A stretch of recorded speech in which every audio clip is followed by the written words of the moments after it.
So guys, जैसा कि आपने कल के व्लॉग में देखा होगा कि कितनी ठंड लग रही थी वेटिंग एरिया में, तो हम ऐसे बैठे हुए थे। उसके बाद हमारा ट्रेन आने का टाइम हो गया तो हम सब बाहर निकल गए थे। हम सब तो आगे आ गए थे, पर ये खुशहाली आ ही नहीं रही थी, भीड़ को आगे जाने दे रही थी। फिर थोड़ी देर बाद हम ट्रेन में घुसे।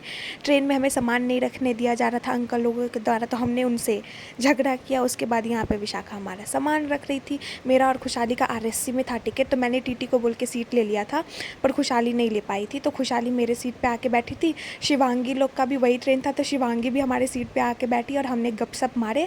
उसके बाद हमारा खाना आया, ज़ोमैटो से मंगाया था, तो बिरयानी हमने खाया। बिरयानी खाने के बाद 3-4 घंटे बाद फिर खुशहाली का स्टेशन आने वाला था, तो हमने उसका सामान वामान पैक किया। खुशहाली भर रास्ता खुशहाली और मेरा RSC में था, पर मैंने ना TT से बोल के सीट मांग लिया था, पर खुशहाली मांगी तो उसको मना कर दिया था। मेरे को भी पहले मना किया था, फिर बाद में मेरे को मिल गया, पर उसके बॉगी में कोई सीट खाली नहीं था, तो उसको नहीं मिल पाया था। तो खुशहाली और मैं साथ में बैठे थे और विशाखा का अलग से कन्फर्म सीट था, तो हम विशाखा की सीट पर आके खा रहे थे।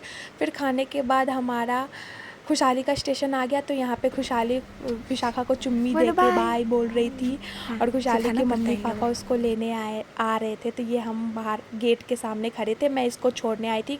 विशाखा नहीं आ पाई क्योंकि विशाखा को सामान भी देखना था। हमारा सारा सामान विशाखा की सीट पे उतर था। चुकी है, बोलो तो बाय। उतर चुकी थी, और ज़्यादा ये खुश थी। ये रहा ट्रेन, बहुत मुश्किल भरी जर्नी रही है इसकी।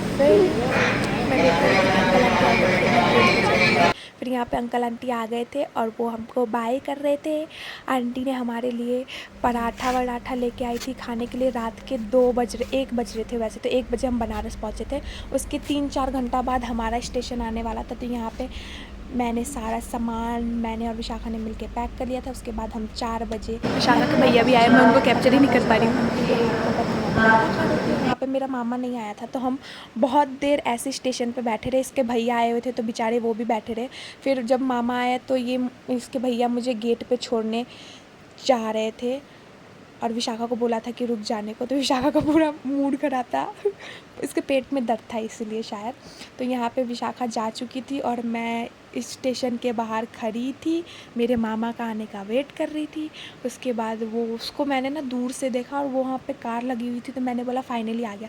जैसे ही विशाखा के भैया हमको छोड़ के गए, उसके 10 मिनट बाद मेरा मामा भी आ गया था। मैं यहाँ दिखा रही थी, पर मेरा बहुत हाथ ही काँप रहा था। उसके बाद फिर मैं गाड़ी में बैठी, फाइनली मामा और उसका साला साथ में आया था, तो हम गाड़ी में बैठे और हम घर के लिए निकल गए। यही था उसका ब्लॉग। Bye guys.